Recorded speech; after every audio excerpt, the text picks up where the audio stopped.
Greetings everyone, my name is Etterville, and I welcome you all to my Let's Play of Mega Man and Megacity, a Metroidvania Mega Man classic fan game developed by lierinwait. It's the first game in the quote-unquote Megacity trilogy, the other two games being Mega Man 3D and Mega Man 3D 2, the latter of which I will also be doing an LPO soon. I have been meaning to LP this title for 2 years now. It's certainly a rough but unique title. So it's time for us to save Megacity. But first, some instructions from Dr. Light. This area is a safe zone where we can fully recharge both our life energy and weapon energy.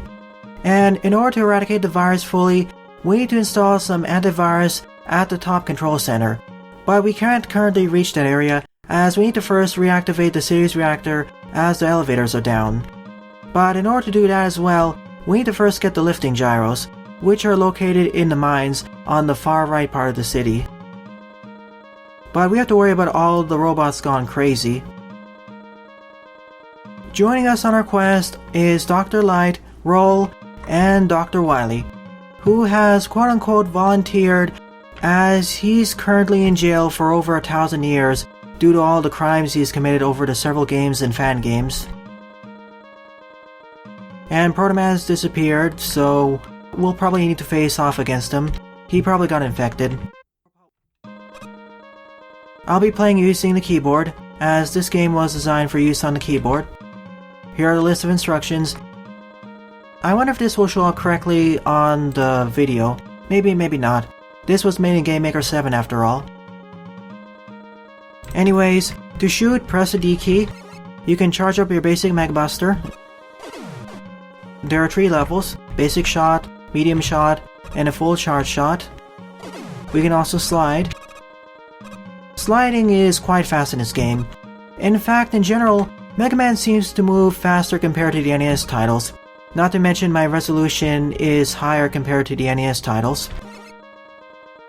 Here's our menu. To open it up, press the Enter key. We start with just the Mega Buster, Mega Suit, 6 L-Tanks, and 6 E-Tanks. L-Tanks are this game's version of E-Tanks, and E-Tanks are this game's version of W-Tanks. I don't know why they renamed it. Dr. Light acts as essentially your guide for every area, as well as a guide of what you're supposed to do next. Although there are ways to sequence break this game, from what I've heard.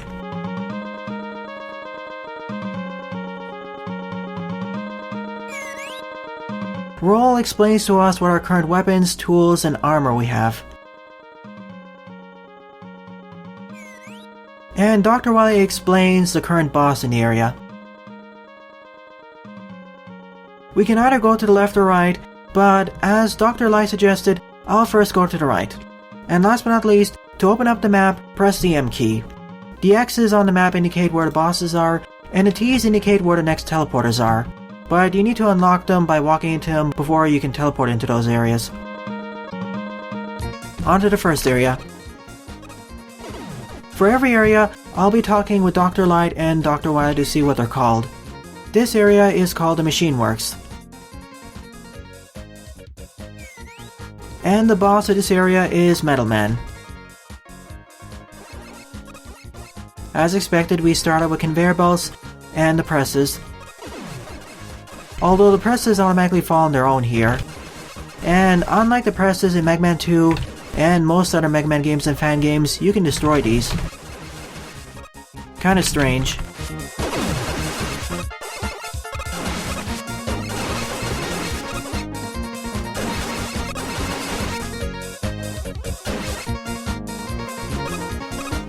And as I mentioned before, the physics of this game are quite off compared to the Mega Man classic games.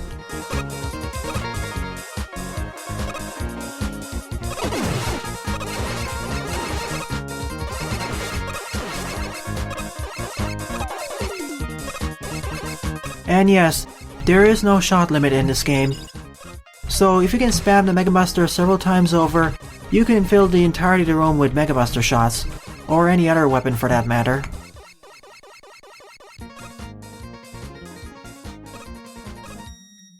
Suddenly we have Metroid music. literally from Metroid 1 for the NES. The first of the inhabited decks. Sadly, this elevator is depowered. I need to reactivate the reactor to get back up there.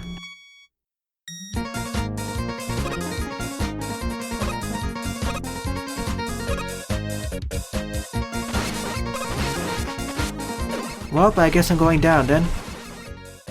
I meant to go to the right instead. And here's our first teleport location. But I don't want to go to that area just yet. I want to first defeat Metal Man. I could go down over there and probably defeat Heatman or whatever Firebase World Master is over there, but I at least want to follow the guided path for the first few stages.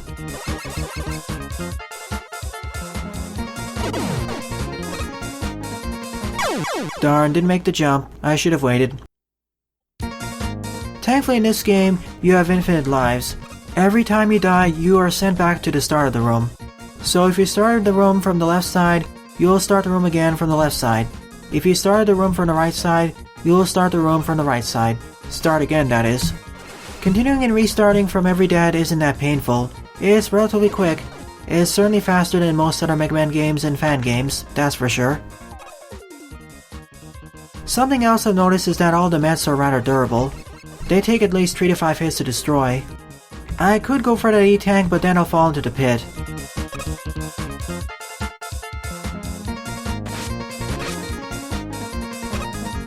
I will return back for that E-Tank in the future.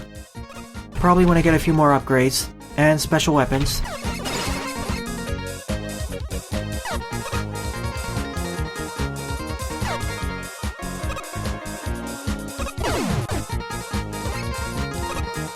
Ah, moles.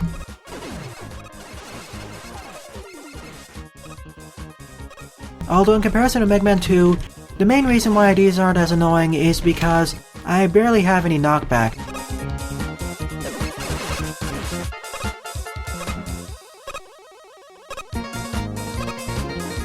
Or to be more specific, I have no knockback whatsoever when I take damage. I do have some vulnerability frames where I temporarily lose control, but that's only for about 5 or 6 frames. That's why in this game, damage boosting is so much more useful, and a lot less punishing.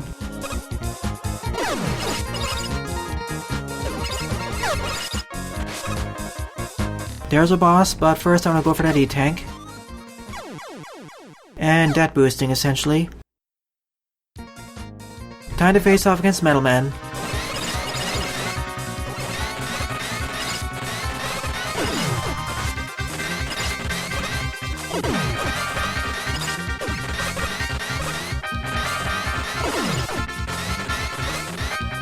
He takes extra damage from the charge shot.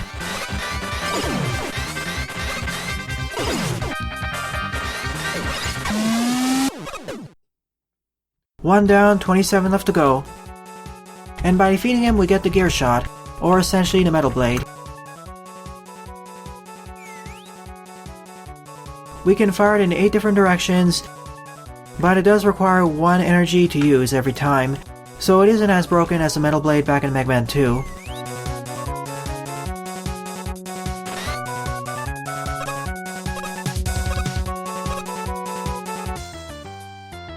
Let's see, what's this area? This is a vehicle hangar. Vehicle hangar and storage area.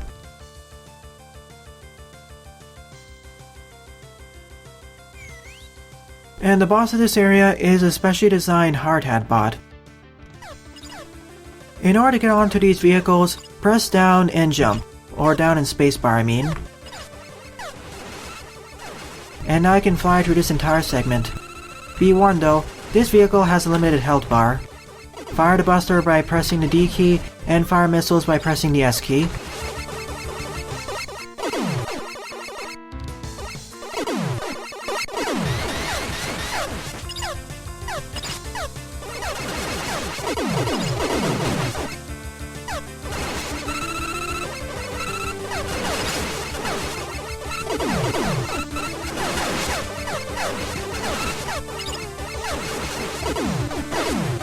Be warned, the explosions caused by blowing up the blocks does damage the vehicle.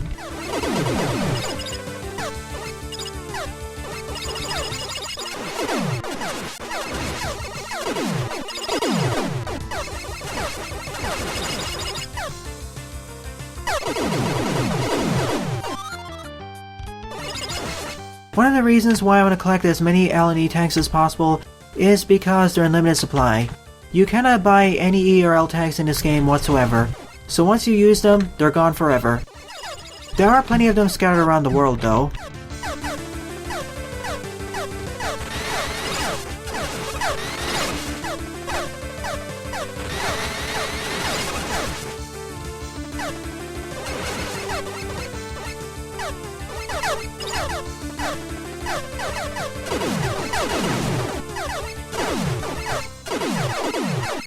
And this vehicle's own missiles can damage it.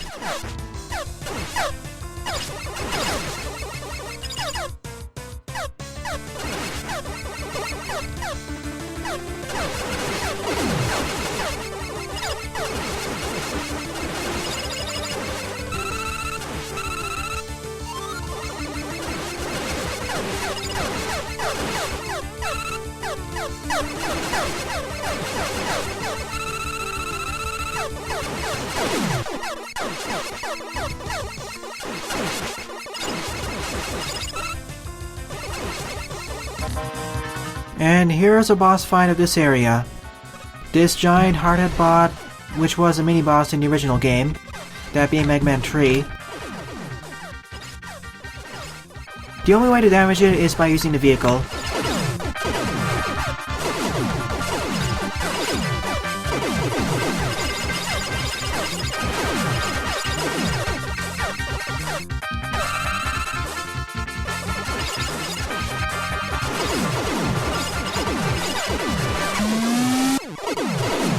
That's a giant hearted boss dealt with.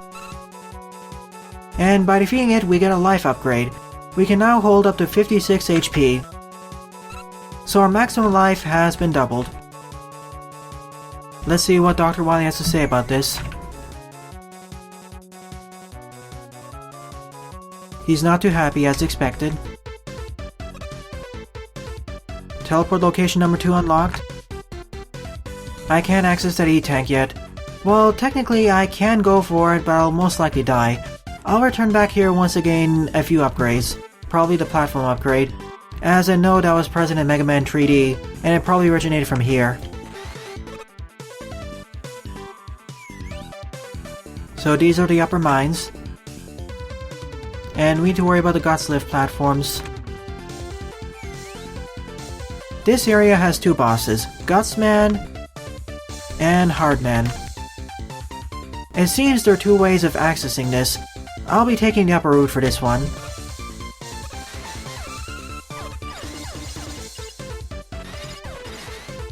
I find it neat that once one of the projectiles hits an enemy or myself, it bounces off, if it doesn't damage me, that is.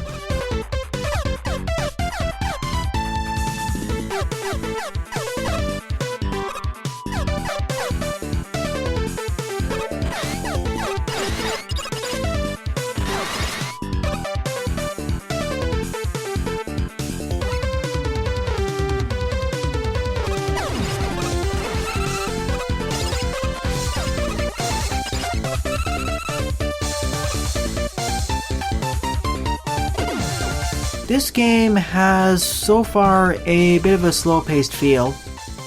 With Metal Man's section, that is. With the storage area, it suddenly became a lot more fast-paced and frantic, due to the vehicle's limited health pool, and the fact that you can't see it or restore it.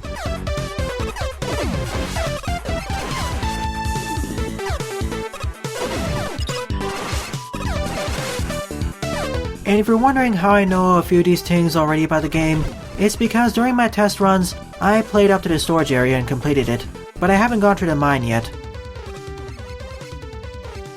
2 choices. I'll take the right route. I'd rather take the route with all these chainsaws or saw blades rather than the bombs. At least those look like bombs to me.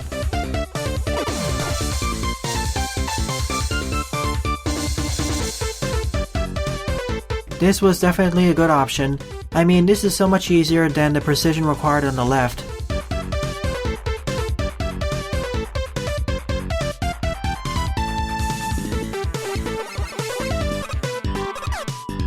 Mini-boss time, the Escargoon.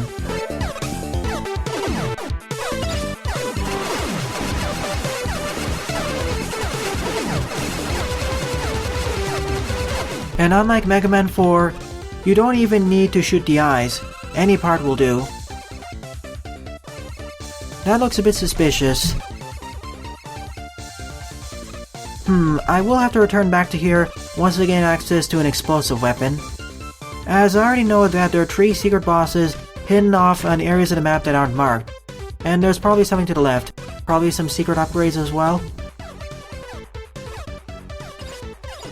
Here comes the Guts Lifts, and just like in Mega Man 1, they're introduced over a pit. I wish these were introduced in a safer environment.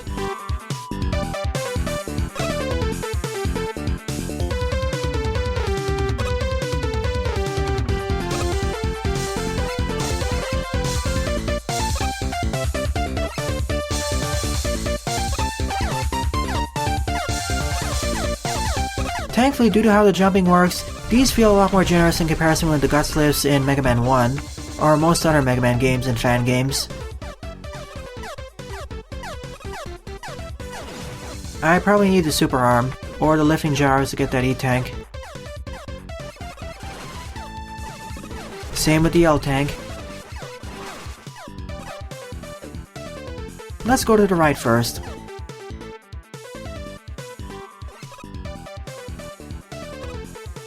Oh goody, a triple Guts Lift segment. Well, I knew that was gonna happen once.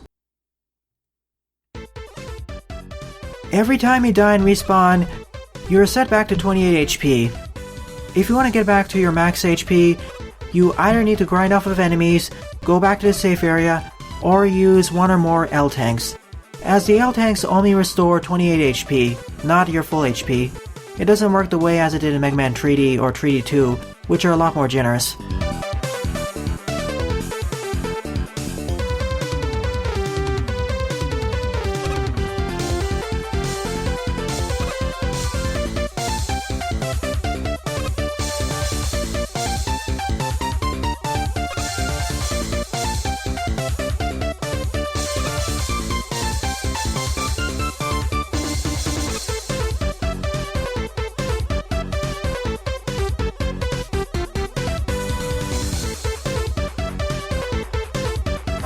Anyways, here's Gutsman.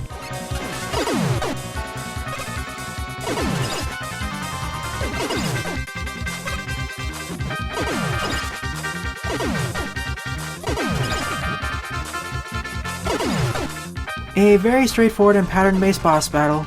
In fact, in some ways, it's easier than Metal Man. He's a lot more consistent and a lot less frantic after all. Not to mention, the boss and vulnerability frames are shorter. Same with me as well. It seems that Mega Man, the bosses, and enemies all share the same number in vulnerability frames.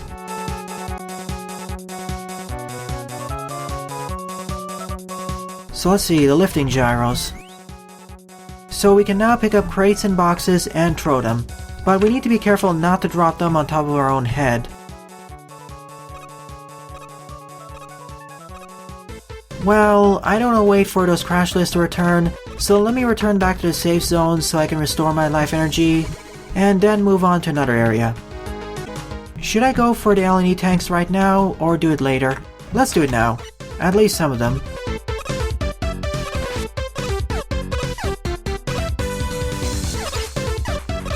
Sadly, there's no way to quick weapon swap here.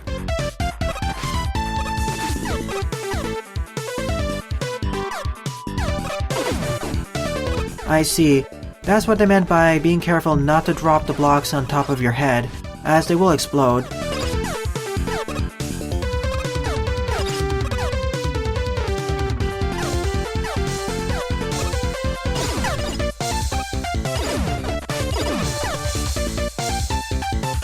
Can I throw them on top of the enemies though? Yes, I can. That's nice.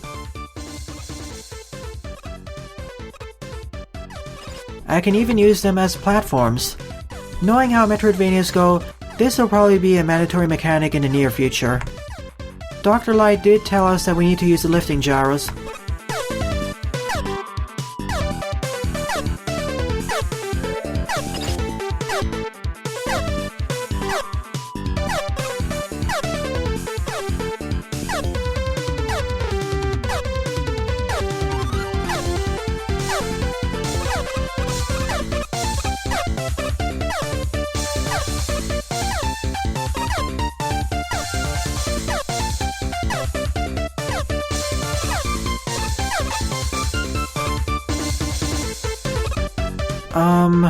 Sure, I want to try going through this route next, just to show it off.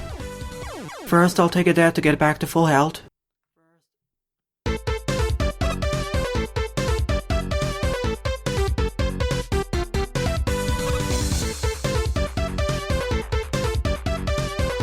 If you're a first-time player, I strongly advise you take the right route. There are no rewards for taking the left route. It's just another option.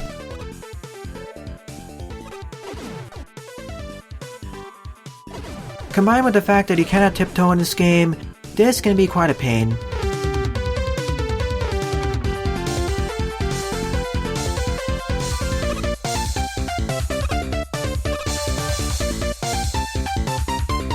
Can I open up this block though? I did notice that you can create explosions by dropping the stone on top of your head. So I'm a bit curious. It does work, I blew open the wall.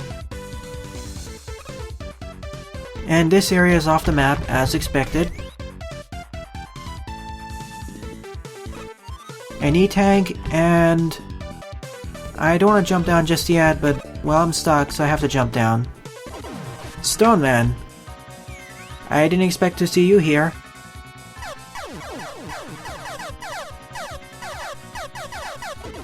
I don't think I'm intended to fight Stone Man right now.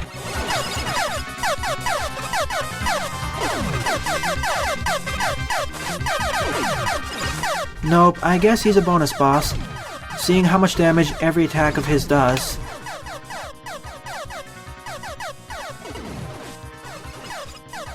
At any time, you can teleport out of anything by pressing the T key, so I'll be going back to the safe zone.